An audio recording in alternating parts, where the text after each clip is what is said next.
Hayal edin, vücudunuzdan alınan küçük bir parça sizin bilginiz olmadan laboratuvarda sonsuza kadar çoğalıyor ve o parça milyonlarca insanın hayatını kurtarıyor. Siz ise çoktan bu dünyadan ayrılmışsınız. Bu bilim kurgu değil. Bu 1951'de yaşanan genç bir annenin Henrietta Lucks'ın gerçek hikayesi. 1951 yılında Baltimore'daki Johns Hopkins Hastanesi'nin koridorlarından içeri girdi. Henüz 31 yaşında 5 çocuk annesiydi. O gün hastaneye vücudunda hissettiği tuhaf ağrıların ve kanamaların sebebini öğrenmek için gitmişti.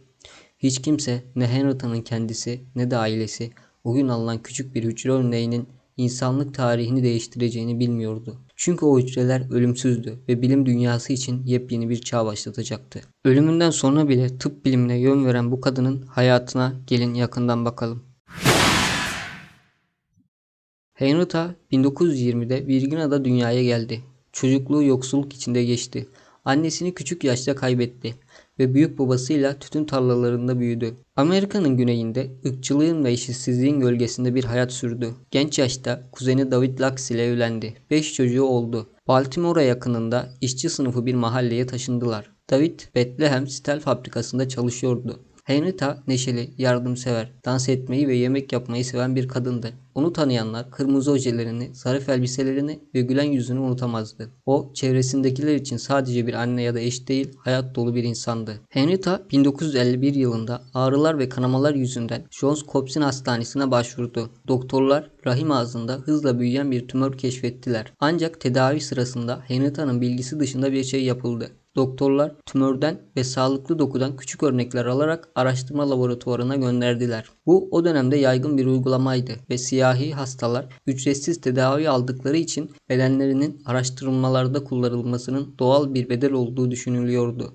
İşte Henrietta'nın öyküsünü sadece bir tıbbi başarı olmaktan çıkarıp derin bir etik tartışmaya dönüştüren nokta da burasıydı. Laboratuvarda çalışan Doktor George yıllardır insan hücrelerini kültür ortamında yaşatmaya çalışıyordu. Normalde tüm hücreler birkaç gün içinde ölüyordu. Ama Henrietta'nın hücreleri farklıydı. Onlar durmaksızın bölünüyor, çoğalıyor, adeta ölümsüzleşiyordu. Bunun nedeni telomeraz adı verilen bir enzimin aşırı aktif olmasıydı. Bu enzim hücrelerin yaşlanmasını engelliyor, onları sonsuz yaşam döngüsüne sokuyordu. Doktor George bu hücrelere Henrietta'nın adının ilk 2 harfinden oluşan HeLa adını verdi. Bilim dünyası için yepyeni bir çağ başlamıştı. HeLa hücreleri kısa sürede tıp araştırmalarının merkezine oturdu. Jonas Salk çocuk felci aşısını test etmek için milyonlarca hücreye ihtiyaç duydu. HeLa hücreleri bu ihtiyacı karşıladı ve milyonlarca çocuğun hayatını kurtardı. 1980'lerde HeLa hücreleri sayesinde rahim ağzı kanserinin HPV virüsüyle bağlantısı bulundu. Bu buluş HPV aşılarının geliştirilmesine yol açtı.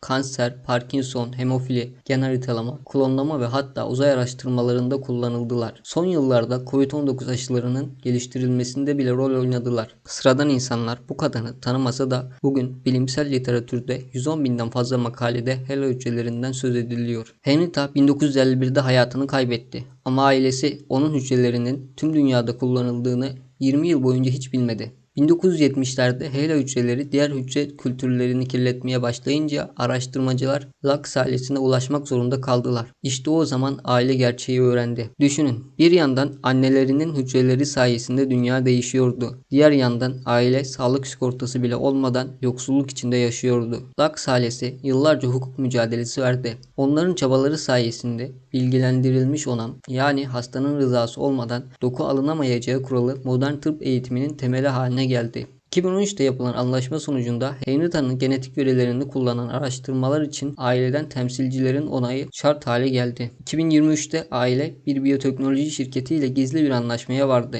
Bu sadece maddi bir kazanım değil, aynı zamanda adaletin sembolüydü. Bugün Henrietta'nın adı ders kitaplarında, üniversitelerde, bilimsel kongrelerde anılıyor. Johns Hopkins Üniversitesi onun anısına burslar veriyor. Henrietta Lux Vakfı ise mağdur ailelere eğitim ve sağlık desteği sağlıyor. Ama belki de en önemlisi Henrietta'nın hikayesi bize şunu hatırlatıyor. Gerçek ölümsüzlük hücrelerin sonsuz yaşamında değil, insanlık için bırakılan etik ve ahlaki mirasta gizlidir. Henrietta Lux adını bilmediği bir mirası dünyaya bıraktı. Bugün her laboratuvarda onun hücreleri yaşamaya devam ediyor. Ama asıl miras bize insan onurunun, adaletin ve eşitliğin ne kadar önemli olduğunu hatırlatmasıdır. Bir sonraki tanınmayanlar videosu için kanalıma abone olmayı ve videoyu beğenmeyi unutmayın.